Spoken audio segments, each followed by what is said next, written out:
সমুদ্রের লাল কাঁকড়া, এ দেখো। হ্যাঁ, কাঁকড়াটার আমি ছবিটা দেখাই ভালো করে। কাঁকড়ার পেটের ছবি দেখাচ্ছি, একটু ভালো করে দেখাই। কামড়া দেবে, অনেক কষ্ট হয়েছে। চলো ছেলেটাকে দেখ।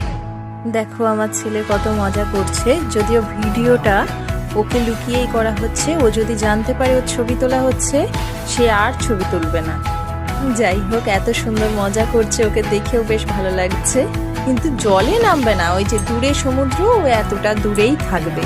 কেন জানি না ও এত জলকে কেন ভয় পায়। কাঁকড়াটা ধরেছিল ও, আমার হাজবেন্ড, কিন্তু কাঁকড়াটিকে আমরা নিয়ে যাব না আর মারবো না, তাই কাঁকড়াটিকে আমরা সমুদ্রের মধ্যেই ছেড়ে দেবো। সসম্মানে ছেড়ে দেবো, সসম্মানে। ছেলেকে দেখানোর জন্য ছেড়ে যখন ধরলাম, না ধরতাম না আমি, সসম্মানে জীবিত আছে এটা, আমি ছেড়ে দিচ্ছি।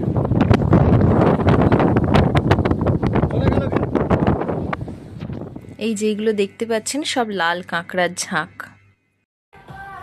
সন্ধ্যাবেলায় আমাদের রিসর্টটি আলোয় ঝলমল করে উঠেছে এবং এখানে আমরা অনেক মজা করেছি। দেখো গাছগুলো কি সুন্দর সাজানো।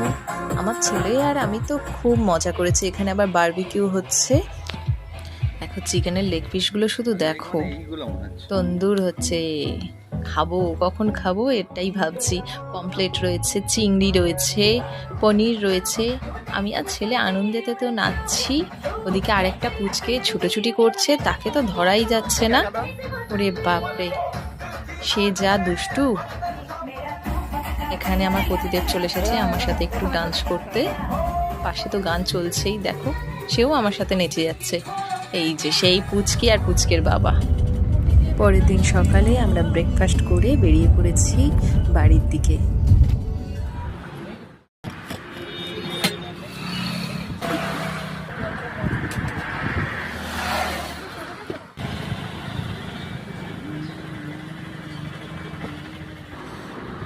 এটা একটা উড়িষ্যার স্ট্রিট ফুড, আমরা খাচ্ছি, তুলেছি। তবে এইটা কিরম লাগছে বলো? আসার সময় তো খেয়েছি, যাওয়ার সময় খাচ্ছি, কিরম লাগছে তোমার? আরেকটা বেশি ভালো।